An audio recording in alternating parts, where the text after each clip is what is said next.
중1 수학에서 배운 거듭 제곱의 표현에 대하여 다시 한번 떠올려 볼까요?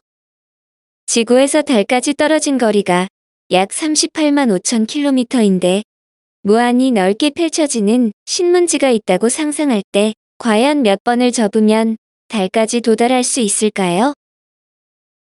지난 중1 개념 강의에서 설명했듯 얇은 신문지를 접어봐야 그 두께도 얼마 되지 않을 것이라 생각하지만 마치 마술과도 같은 거듭 제곱의 성질에 의해 한 번 접을 때마다 두께가 2배씩 커지기 때문에 42번만 접어도 접힌 신문의 두께는 달을 뚫고도 남을 만큼 된다고 했어요.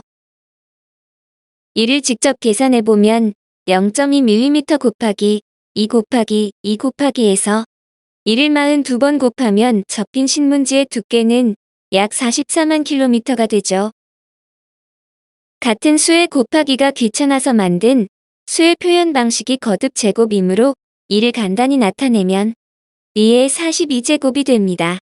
곱하는 대상이 되는 수나 문자를 미치라 하고 곱하는 횟수를 지수라고 했어요.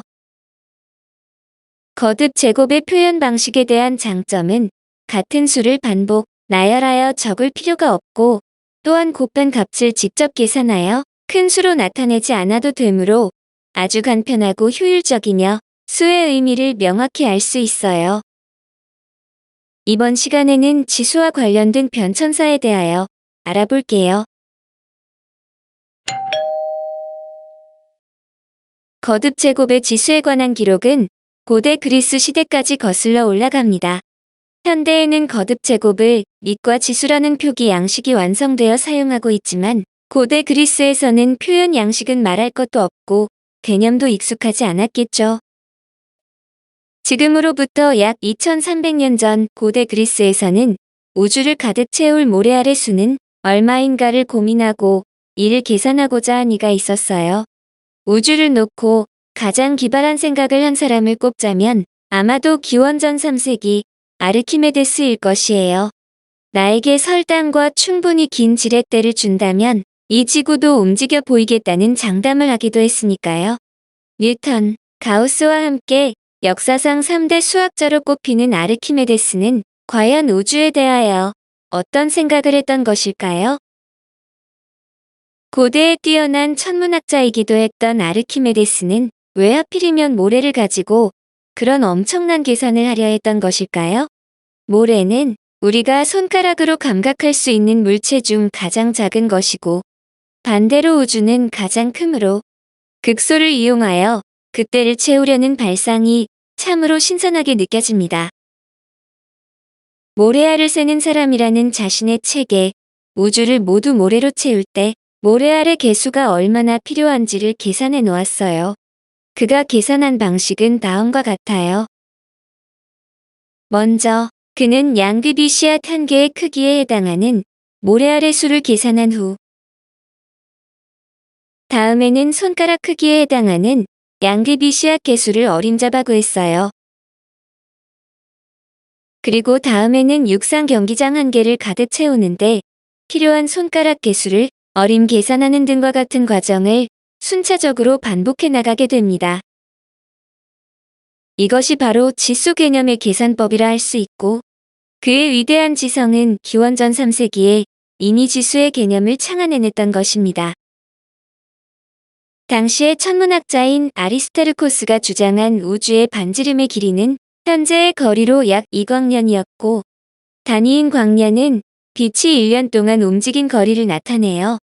아르키메데스가 이를 바탕으로 계산한 결과는 우주를 채울 모래알의 개수는 8 곱하기 10의 63제곱이 나왔던 거예요.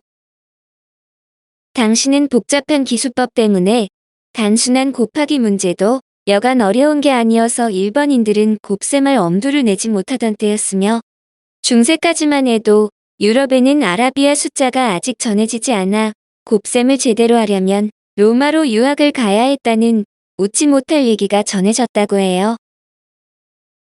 참고로 2024를 로마 숫자로 변환하면 다음과 같아요.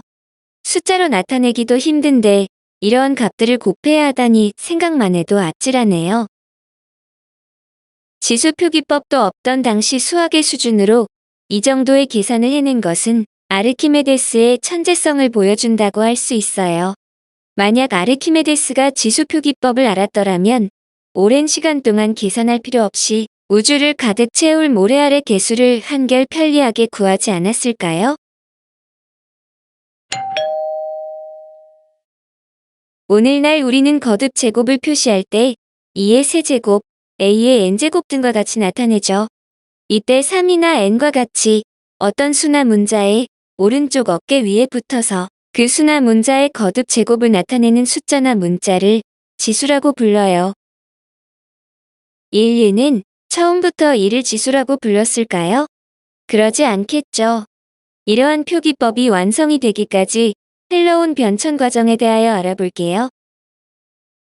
지수 표기의 기원은 대수학의 아버지라 불리는 9세기경 이슬람의 수학자 알콰리즈미가 제곱의 말, 세제곱에 카브라는 단어를 사용했어요. 알콰리즈미가 썼던 말과 카브는 이후 m과 k로 줄어들어 15세기까지 이슬람 수학자들에 의해 사용됐어요. 16세기에는 프랑스 수학자 비에트가 제곱을 쿼드라텀으로 세제곱은 쿠범을 사용하여 나타내고 a의 제곱을 aq로 표시하고 a의 세제곱을 ac로 표시했어요. 한편 16세기 말 네덜란드의 수학자 스테비는 이 제곱은 동그라미 2로 세제곱은 동그라미 3으로 표시했는데 예를 들어 2 곱하기 2 곱하기 2 더하기 3 곱하기 3을 다음과 같이 나타냈어요. 이후 17세기 초 영국의 수학자 해리엇은 거듭 제곱을 같은 문자를 연이어 적어서 a의 제곱을 더블 a로 a의 세제곱을 트리플 a로 표시하였어요. 이는 이전 비에트의 표기법보다 오히려 한 걸음 후퇴했다는 느낌이 들지요. 그러다가 17세기 프랑스의 수학자 헤리곤이 자신의 책 수학 강좌에서 지수를 a의 제곱은 a2, a의 세제곱은 a3 등으로 표시했어요. 예를 들어 a 곱하기 a는 a2로 a 곱하기 a는 a3로 나타냈어요. 또한 이 책에는 각의 기호나 삼각형의 기호 등을 제시되어 수학 기호의 발달에 중요한 역할을 한 사람 중 한 명이 됩니다. 하지만 이때까지도 아직 지수가 어떤 수나 문자의 어깨 위로는 올라가지 못한 상황이에요. 그렇다면 지수는 언제 오늘날 우리가 쓰는 형태와 비슷해진 것일까요? 17세기 프랑스의 수학자 제임스 휴은 현대의 방식과 매우 비슷한 형태의 지수 표기법을 사용해요. 하지만 그는 아라비아 숫자 대신 로마 숫자로 지수를 나타냈어요. a의 제곱이나 세제곱을 다음과 같이 표시했죠. 드디어 지수가 수나 문자의 어깨 위로 올라가기 시작한 거죠. 그러다가 17세기 프랑스의 수학자 데카르트가 자신의 책 기하학에서 처음으로 현대의 지수 표기법을 사용하게 됩니다. 좌표축을 고안해서 해석 기하학의 문을 연 데카르트는 헤리곤 이 문자 뒤에 썼던 숫자를 약간 작게 해서 위로 올려 지수를 표시했어요. 전체적인 지수 체계를 다듬어 완성에 가깝게 만들었고 숫자 위에 작은 숫자를 사용하여 밑과 지수라는 형식의 거듭 제곱으로 표현하는 방식을 제안하여 명확함과 사용의 편리성 때문에 지금까지도 사용되고 있어요.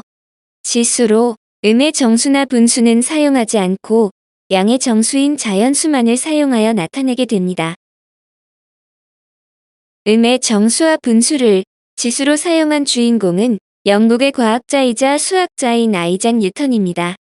참고로 중등수학에서의 지수는 양의 정수인 자연수를 대상으로 하고 고등수학에서 지수는 음의 정수와 분수를 포함한 유리수로 범위가 확장이 됩니다. 뉴턴은 1676년 런던 왕립협회의 석이었던 헨리 올덴버그에게 자신이 12년 전 발견한 일반화된 이항 정리에 대해 설명하는 편지에 다음과 같이 썼어요. a분의 1을 a의 마이너스 1 제곱으로 루트 a를 a의 2분의 1 제곱으로 쓴다고 말이죠. 드디어 데카르트와 뉴턴을 거치며 지수표 기법은 오늘날과 같은 편리한 형태로 자리를 잡게 되었어요.